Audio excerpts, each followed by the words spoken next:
All right, so let's talk about booking parties. And you may have heard in the past a lot about how you got to get on the phone.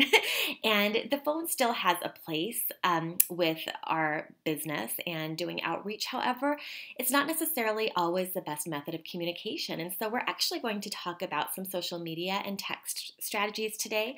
Not that I'm letting you off the hook for ever getting on the phone, but the reality is that times have changed, and whereas the phone was the most effective method of communication 7 years ago when I started, not necessarily the case now. So with social media, it's really important to keep in mind the difference between active and passive. And I see a lot of consultants getting frustrated because they are constantly putting stuff out on social media like Facebook and Instagram and I don't know what else, other social media venues, and they're not getting a lot back. And so I'll talk to consultants who are saying, oh my gosh, Jen, I feel like I'm doing everything. I'm constantly posting on Facebook and I just don't get any response. And here's a reality check.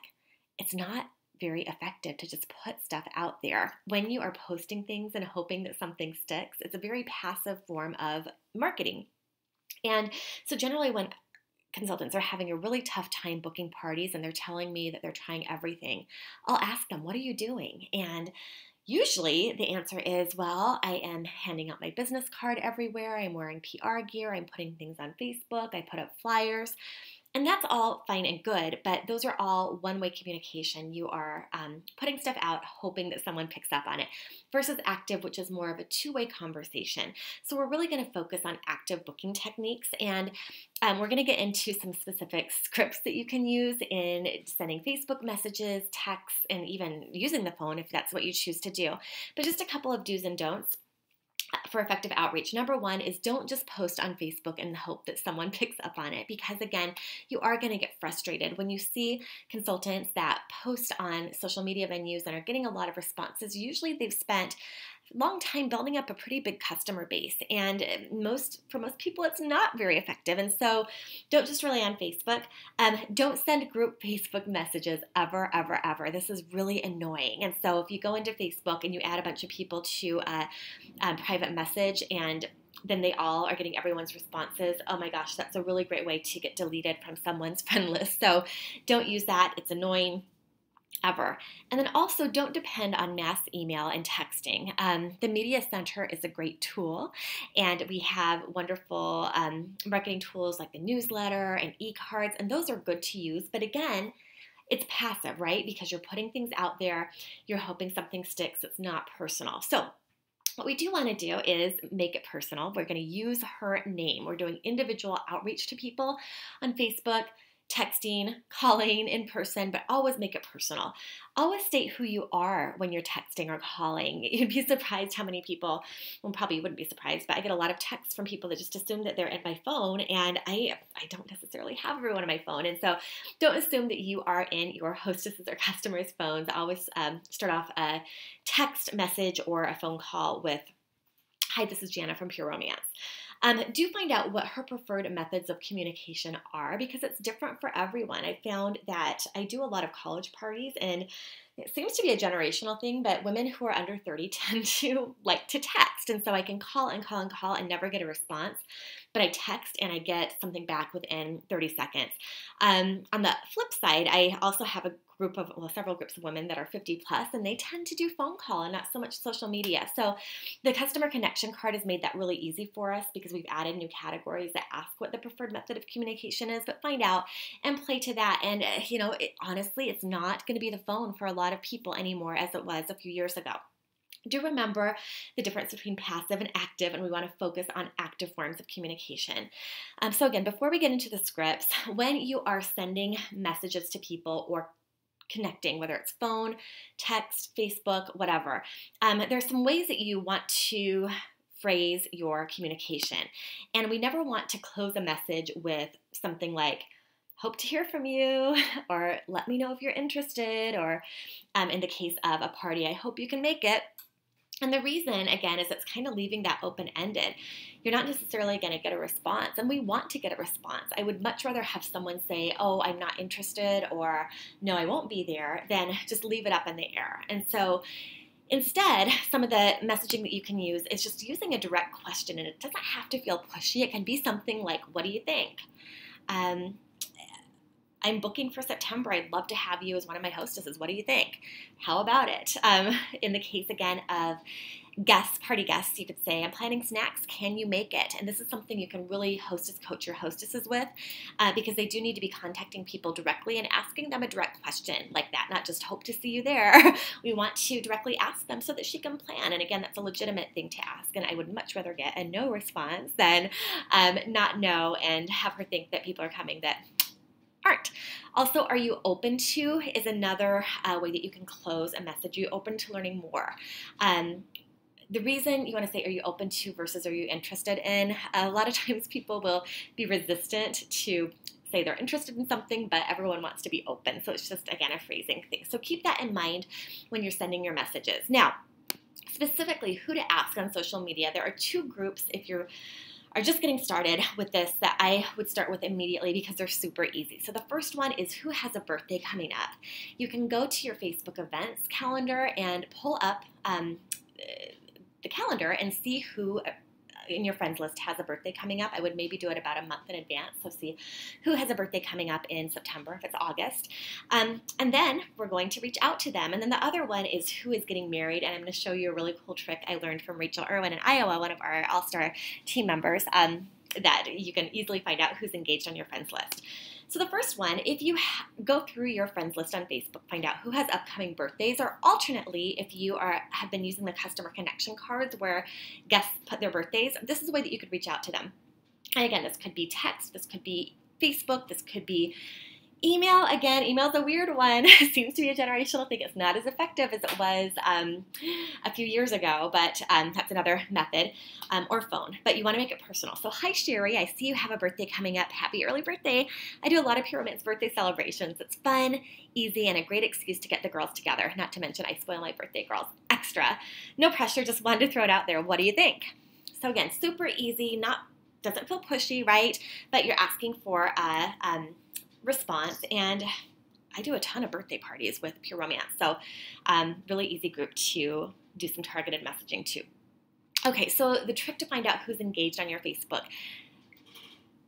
you're going to go to the regular, not the mobile app, but regular, whatever, laptop or just full Facebook. And then you need to type in people I know who are engaged. That's all you type in the top bar on Facebook. And it will magically pop up your friends who are engaged, who have engaged as their status. You can also filter it by gender if you want to do that. But again, this was Rachel Irwin in Iowa who shared this tip back a few months ago, and it's the coolest thing ever. So once you find out who on your friends list is engaged, again, you can shoot them a personalized message. So, for example, hi, Colette, congratulations on the engagement. I don't know if you've planned this yet, but I do a lot of Pure Romance bachelorette parties, so just wanted to throw that out there. It's a fun alternative to the bars or can be incorporated before a night on the town. Plus, there's no cost to you, and we'd set you up good for your honeymoon. What do you think? All right, so again, make it personal. And as we know, bachelorettes are huge with Pure Romance parties, a huge reason that girls get together for Pure Romance. So love that tip. So if you're not sure where to start on Facebook, I would start with those two groups. And then, from there, we're going to show you some other things. So other people to ask, if you've been in business for a while, your past hostesses. Hostesses should never be a one-time deal. I look at all of my hostesses, if I like them, as repeat hostesses. And so when you do a party, always end the show. If it was a fun show with Sherry, this was so much fun, let's make this an annual thing. Just set that expectation. But when was the last time that you went through your past parties and looked at who your favorite hostesses were and really pulled them out and reconnected with them? Good question, right? So what you can do with your past hostesses is just reach out to them. So hi, Shauna, it's Jana with Pure Romance. I thought of you and your crazy group of girls today. It's been a while since your last Pure Romance party, and we just launched some new products I think you'd love. Wanted to reach out to you first as one of my top hostesses to see if it's time for another party. What do you think? All right, so again, let her know that she's one of your top hostesses, that you had a lot of fun with her. Cite something specific about her if you can, but your past hostesses are going to be much more likely to rebook with you if they had a good experience. It's just easier to reheat kind of a warm market than always be looking for new clients. So love that as a potential pool. Now, also your customer connection cards are gold. And again, we completely revamped them recently. And so we've got some more good information. If you are using these correctly in your party, it's going to be really, really great for you to have in the future for some of your follow-up. Don't use a customer connection card as a cop-out, though. If someone circles a 1, of course, we're still going to ask them in the shopping room if they would be interested in hosting a party or if they'd be open to booking a party with you. But I don't know about you. I have not always been great at closing the deal in the shopping room, or sometimes people have left before they ordered. And so in going through your old customer connection cards, maybe there's someone who you notice circle a 5 or higher, and you never had a conversation with her. Well, think about it just in terms of good customer service. I can't tell you the frustration I've had with a bathroom remodeling project where I have put out requests to multiple contractors, and I'm having a heck of a time with someone getting back to me. Now, I expressed interest. It's just good customer service for them to follow back. So think of it that way. If you have someone who on their customer connection card expressed interest in booking a party, it really is your job to follow up with them. It would be flaky not to, right? So when you frame it that way, sometimes helps you feel less pushy, because it's not. So here's an example of maybe someone that you missed. Hi, Stacy. It's Jana with Pure Romance. We met at Julie's party back in April, and you'd expressed interest in hosting a party on the connection card. I am so sorry I missed this, and I wanted to be sure to circle back with you so we can get things scheduled. How does September look for a girls' night? All right. Or maybe you have someone who had indicated they were interested, but now isn't a good time. Circle back with me in the fall. There's also a script for that. And by the way, these scripts are going to be available on our team website. I'll also post them on the booking group that we're doing so that you can tweak them and make them your own. And it's really just most important that you feel comfortable with the language. But again, we want to close with a direct question and not just leave it up in the air for them. Okay, so in the case of a contest or challenge, like maybe you've been challenged to hold 6 parties in September, it's okay to let your customers know that and to ask for help. And there's a difference between asking for help because you're in a fun challenge and asking for help because you're desperate.